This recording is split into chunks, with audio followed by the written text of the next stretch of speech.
Hello guys, स्वागत है आप लोगों का फिर से एक नई वीडियो में।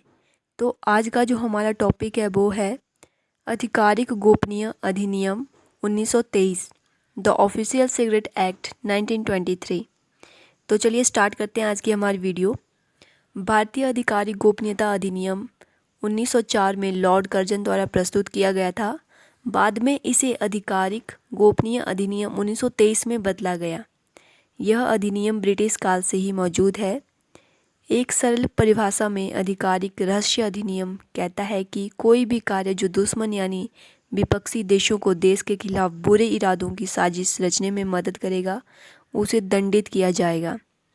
यह आधिकारिक रहस्य अधिनियम का प्राथमिक लक्ष्य है।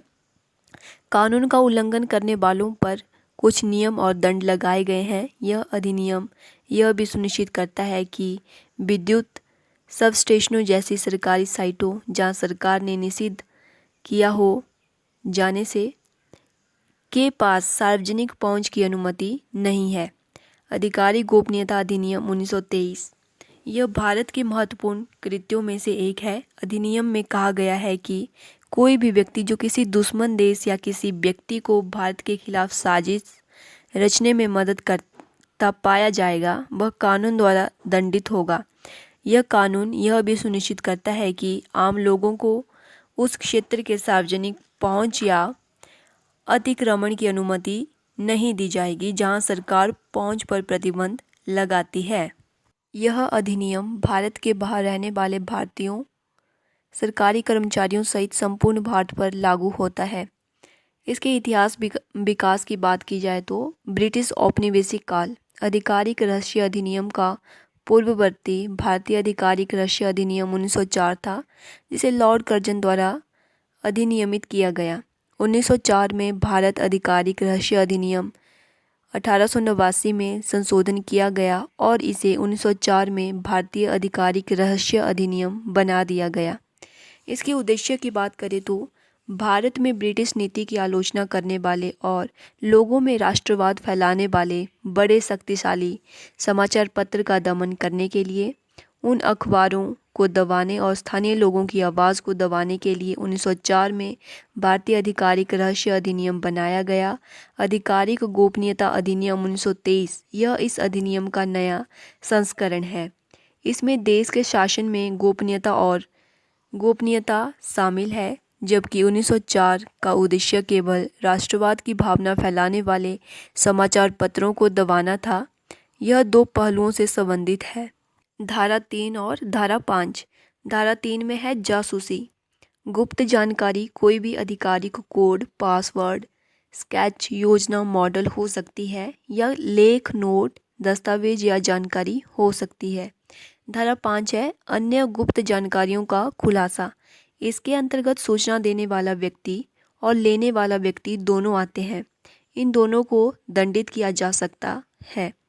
आधिकारिक गोपनीयता अधिनियम ओएसए के खंड 6 में बताया गया है कि किसी भी सरकारी कार्यालय से प्राप्त जानकारी को आधिकारिक या गोपनीय जानकारी माना जाएगा। सरकार यह निर्धारित करेगी कि कौन सी जानकारी या दस्तावेज गोपनीय रखने हैं। इसलिए इसका उपयोग आरटीआई 2005 अनुरोधों को ओवरराइट, अपने अधिकार से किसी निर्णय, आदेश आदि को अस्वीकार करने के लिए किया जा सकता है।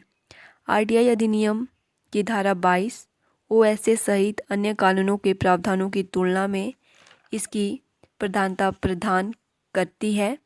यह ओएसए के प्रावधानों के साथ असंगत कुछ भी होने के बावजूद आरटीआई अधिनियम 2005 को एक सर्वोपरि प्रभाव देता है।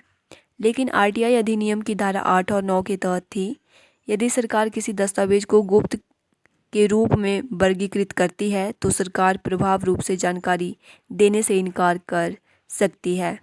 ओएसए यानी कि ऑफिशियल सीक्रेट एक्ट के प्रावधानों में बदलाव के प्रयास।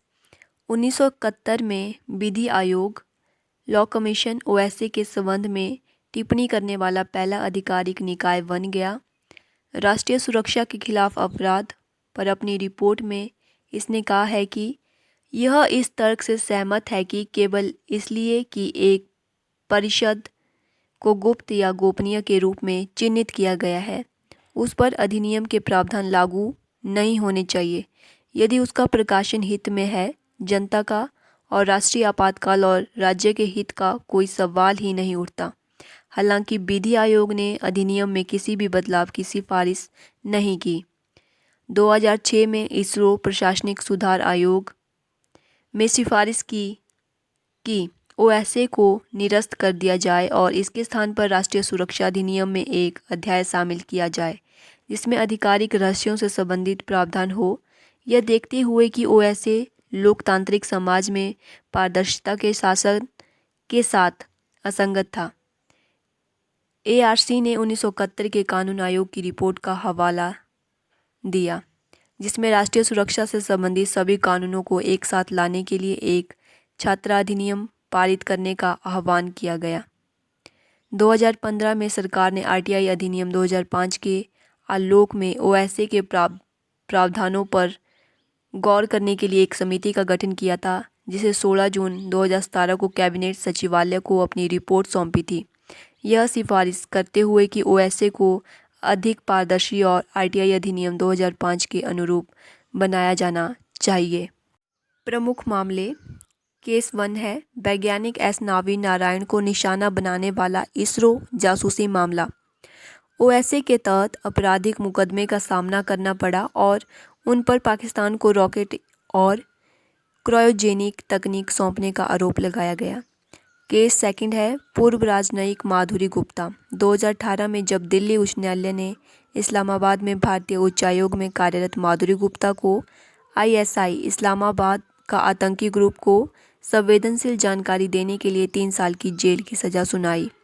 केस 3 है कश्मीर टाइम्स के पत्रकार इफ्तिकार गिलानी को 2002 में गिरफ्तार किया गया था और उन पर ओएसए के तहत आरोप लगाए गए थे जिन्होंने कश्मीर घाटी में तैनात सैनिकों के बारे में लिखा।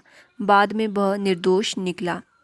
सरकारी निषेध सरकार बे स्थान जहां रक्षा कार्य किया जाता है सेना वायुसेना या वायु स्टेशन की स्थापना के स्थान अन्य सरकारी प्रतिष्ठानों में सैन्य टेलीफोन शामिल है और कुछ विमान या हवाई जहाज भी सरकार के स्वामित्व वाली संपत्ति है। यह क्षेत्र निषिद्ध है जहां पर आम जनता नहीं जा सकती। सरकार कुछ लोगों के साथ मिलकर एक ऐसी जगह पर कब्जा करने के लिए काम कर सकती है जहां बहुत महत्वपूर्ण स्तर की योजनाएं, राष्ट्रीय सुरक्षा से संबंधित चर्चाएं या युद्ध की रूपरेखाएं बनाई जाएगी जो सरकारी स्तर की चर्चाओं के लिए बहुत महत्वपूर्ण होगी। इस जगह पर सीधे तौर पर सरकार का स्वामित्व नहीं है लेकिन वे कुछ भरोसेमंद लोगों के साथ मिलकर कार्य करते हैं। यदि आधिकारिक गजट ने किसी निश्चित स्थान या क्षेत्र को सरकारी नियंत्रण में अधिसूचित किया है तो वह क्षेत्र भी इस अधिनियम के अंतर्गत आता है और इस क्षेत्र में किसी भी प्रकार का अतिक्रमण उल्लंघन माना जाएगा। सजा या दंड पनिशमेंट की बात करें तो इस अधिनियम के तहत 3 साल से लेकर आजीवन कारावास तक है। इस अधिनियम के तहत मुकदमा चलाने वाले व्यक्ति पर अपराध का आरोप लगाया जा सकता है भले ही कार्यवाही अनजाने में हुई हो और राज्य की सुरक्षा को खतरे में डालने का इरादा न हो। समाचार पत्र के मामले में संपादक, प्रकाशक और मालिक सहित सभी को किसी अपराध के लिए जेल हो सकती है। Hope so you like the video. Like share subscribe. Thank you so much.